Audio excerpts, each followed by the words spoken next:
भरोसे की आड़ में चाल चलने आते हैं कुछ लोग। हाल चाल पूछने के बहाने राज जानना चाहते हैं ऐसे लोग। भारत के 28 राज्यों में उत्तराखंड के प्रमुख शहर हल्द्वानी इवनिंग न्यूज में आप सभी का स्वागत है। हम एक बात यहाँ कहना जरूरी समझते हैं कि सोशल मीडिया में जो कमेंट आते हैं उसको स्वाभाविक लें, उस पर उत्तेजना बढ़ाने की जरूरत नहीं, क्योंकि जिसकी सरकार होती है उसके समर्थक भी होंगे। बिना समर्थकों के सरकार उसका कोई मतलब नहीं होता।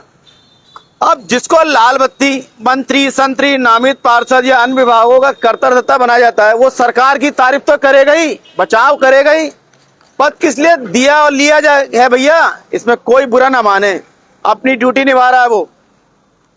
सरकार असहज हो रही है, घबरा रही है, ये हम नहीं कह रहे, ये संकेत सरकार खुद दे रही है। जेएनयू सहित तमाम यूनिवर्सिटी द्वारा स्टूडेंट्स को नोटिफिकेशन जारी किए जा रहे हैं कि जंतर मंतर पर आपका जाना मना है। प्रदर्शन इत्यादि में आप इन्वॉल्व होते हैं तो आप पर हो सकती है कार्रवाई। सवाल पैदा होता है, क्या जंतर मंतर जाना मना है? साथ ही ये भी कहा गया है रील इत्यादि इंस्टा पर सरकार के खिलाफ ना डालें, वरना समझ गए ना ये क्या हो रहा है। दूसरी तरफ पीएम मोदी अपने मंत्रियों, संतरियों, विधायक, कार्यकर्ताओं को अपील कर रहे हैं, सरकार की योजनाएं, उपलब्धियों को इंस्टा में रील बना बनाकर रोज डालो।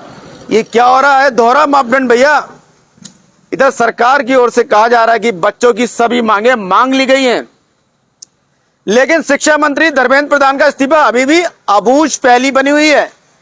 बच्चों द्वारा भी बार बार रिपीट किया जा रहा है कि नाटकीय अंदाज में, सबसे पहले हमें क्या चाहिए, तो उनकी आवाज आती है जोर से, इस्तीफा। शिक्षा मंत्री का इस्तीफा चाहिए चाहिए। और उन्होंने लोगों से आह्वान किया कि जिसके पास पुलिस द्वारा मारपीट के वीडियो हैं वो दें, वेबसाइट पर लोड करेंगे, उनके खिलाफ मुकदमा चलाएंगे। अगर पुलिस नहीं करेगी एफआईआर तो कोर्ट से द्वारा जाएंगे। इधर उत्तराखंड में सीएम धामी के लिए पिछले 2 दिनों से बुरी खबर आ रही है। हालांकि उन्होंने संभाल लिया झोंक को थोड़ा बहुत। जहां एक तरफ देश का सबसे बड़ा टॉपिक जंतर मंतर पर पेपर लीक के मद्देनजर हो रहा है, तो दूसरी ओर उत्तराखंड से पेपर लीक की घटना और उसकी खबर ने तापमान बढ़ा दिया है। राज्य की राजनीति में तो आज उत्तराखंड के एक सिपाही शेर सिंह ने जंतर मंतर पर सीजेपी वालों को मंच से ऐसा समर्थन कर डाला कि हर कोई गदगद हो गया। शेर सिंह बोला, मैं पुलिस की नौकरी छोड़ आया हूं और अब इन कॉकरोचों की रक्षा करने का बीड़ा उठाऊंगा।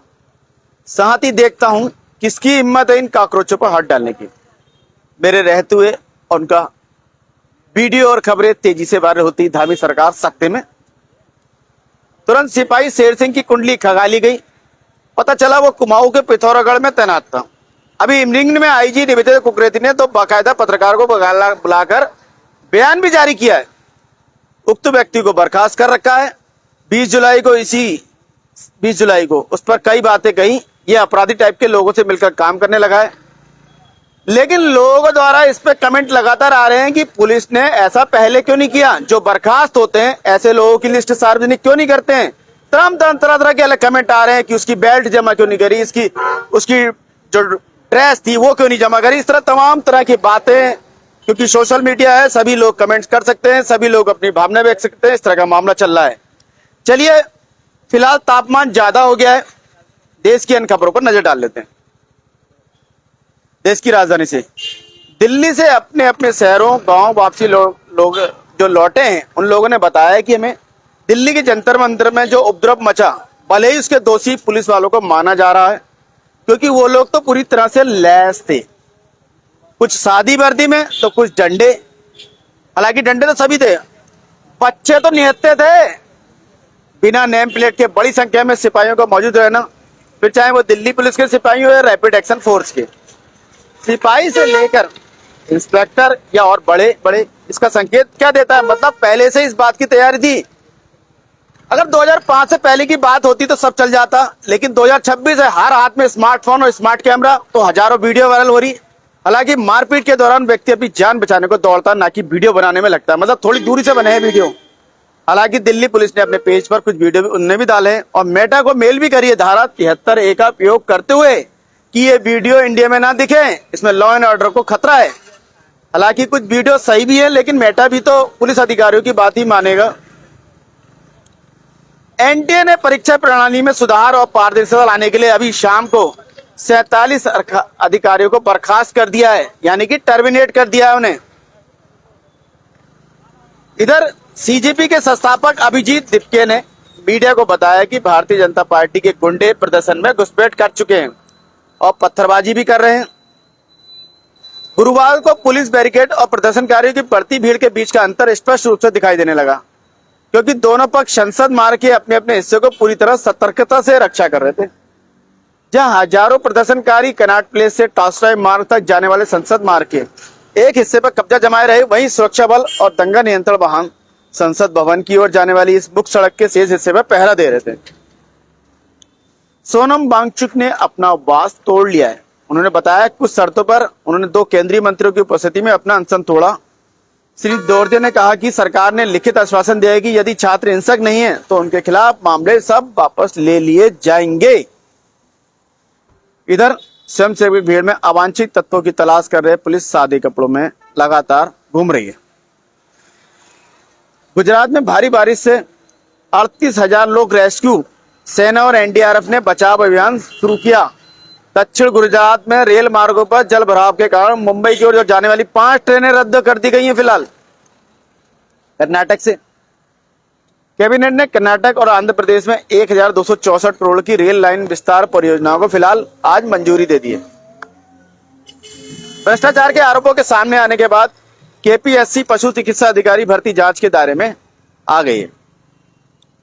केरल सरकार ने सिद्धार्थन रैगिंग विरोधी एवं छात्र कल्याण अधिनियम का मसौदा तैयार करने के लिए उच्च स्तरीय पैनल का गठन किया है।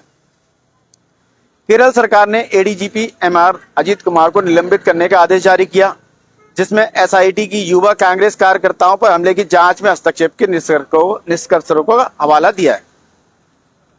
तमिलनाडु के सीएम विजय ने कावेरी मुद्दे पर कर्नाटक के समकक्ष डीके शिवकुमार के साथ बैठक का प्रस्ताव रखा। ब्रिगेड ने पल्लीकरनई परियोजना के लिए पर्यावरण मंजूरी रद्द किए जाने के खिलाफ मद्रास उच्च न्यायालय में याचिका दायर की है।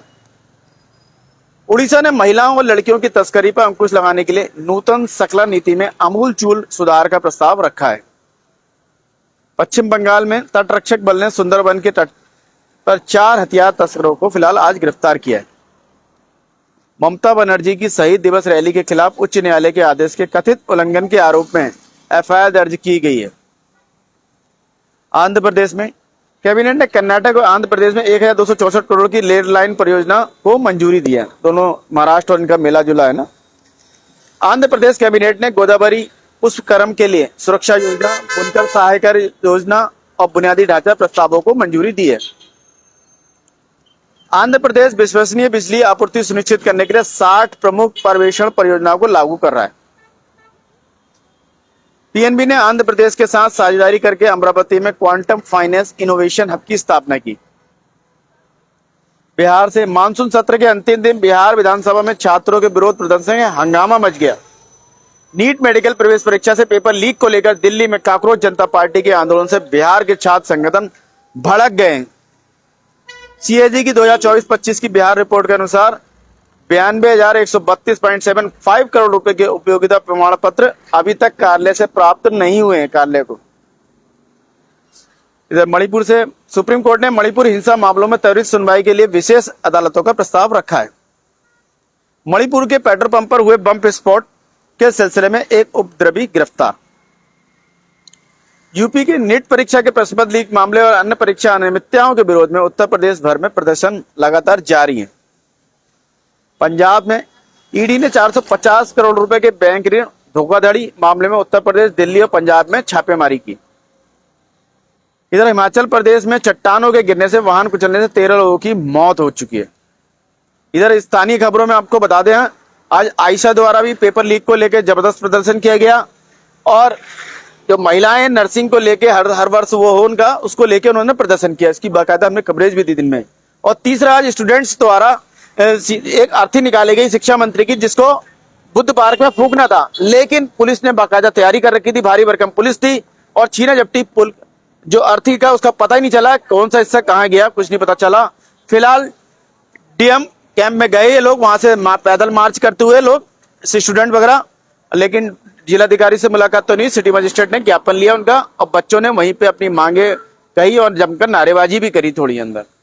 आशा है आपको खबरें अपडेट रख रही होंगी और चाय पर चर्चा के लिए मसाला प्रदान कर रही होंगी। अपने विचार और सुझाव साझा करें। कल फिर नए विषय के साथ आपके समक्ष उपस्थित होंगे। इसी के साथ मैं मनोज आर्य, खबर संसार के लिए। जय हिंद।